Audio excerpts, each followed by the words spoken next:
ឃុំចំនួន3ក្នុងស្រុកព្រៃនប់ត្រៀមទទួលបានផ្លូវបេតុងអាមេថ្មីតាមរយៈគម្រោងមូលនិធិឃុំឆ្នាំ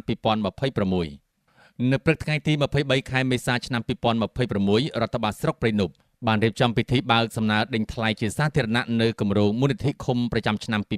2026សម្រាប់ឃុំចំនួន3រួមមានឃុំតនីឃុំទឹកថ្លានិងឃុំជើងគោពិធីនេះត្រូវបានប្រារព្ធធ្វើឡើងនៅសាលាស្រុកព្រៃនប់ខេត្តព្រះសីហនុក្រោមអធិបតីភាពលោកខៀងភិរមនាយកទីចាត់ការផែនការនិងវិនិយោគសាលាខេត្តព្រះសីហនុលោកនាងនេងសមាជិកក្រុមប្រឹក្សាស្រុកព្រៃនប់និងលោកស៊ុនសុភីបអភិបាលរងនៃគណៈអភិបាលស្រុកព្រៃនប់ព្រមទាំងមានការចូលរួមពីតំណាងក្រុមហ៊ុនដេញថ្លៃអាជ្ញាធរឃុំពាក់ព័ន្ធនិងមន្ត្រីជំនាញព្រមទាំងបងប្អូនអ្នកសារព័ត៌មានជាច្រើនរូបទៀតការដេញថ្លៃនេះឱកាសនោះផ្ដោតសំខាន់លើការស្ថាបនាផ្លូវបេតុងអាមេដែលជាតម្រូវការចាំបាច់របស់ប្រជាពលរដ្ឋក្នុងគោលបំណងលើកកម្ពស់ជីវភាពនិងសម្រួលដល់ការធ្វើដំណើររួមមានឃុំតនីមាន2គម្រោងគម្រោងទី1សាងសង់ផ្លូវបេតុងអាមេប្រវែង150ម៉ែត្រទទឹង5ម៉ែត្រនិងកម្រាស់0ម៉ែត្រ15គម្រោងទី2សាងសង់ផ្លូវបេតុងអាមេប្រវែង250ម៉ែត្រទទឹង6ម៉ែត្រនិងកម្រាស់0ម៉ែត្រ15ព្រមទាំងមានការដាក់លូមូលភ្លោះអង្កត់ផ្ចិត1ម៉ែត្រប្រវែង8ម៉ែត្រដើម្បីធានាប្រព័ន្ធរំដោះទឹកឃុំទឹកថ្លាគម្រោងសាងសង់ផ្លូវបេតុងអាមេប្រវែង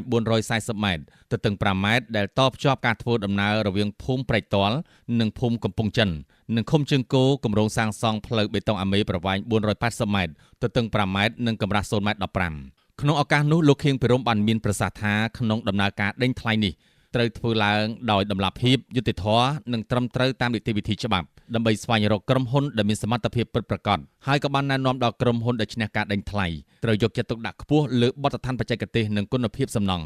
ដើម្បីឲ្យសមិទ្ធផលទាំងនេះអាចប្រើប្រាស់បានយូរអង្វែងបម្រើជាផលប្រយោជន៍ដល់សាធារណជនតាមរយៈគម្រោងមូលនិធិឃុំឆ្នាំ2026នេះគេរំពឹងថាវានឹងជួយផ្លាស់ប្ដូរមុខមាត់ថ្មីនៃតំបន់ជនបទក្នុងស្រុកព្រៃនប់កាត់បន្ថយការលំបាកក្នុងការដឹកជញ្ជូនកសិផលនិងបង្កើនភាពងាយស្រួលដល់សិស្សានុសិស្សក្នុងការធ្វើដំណើរទៅសាលារៀនផងដែរ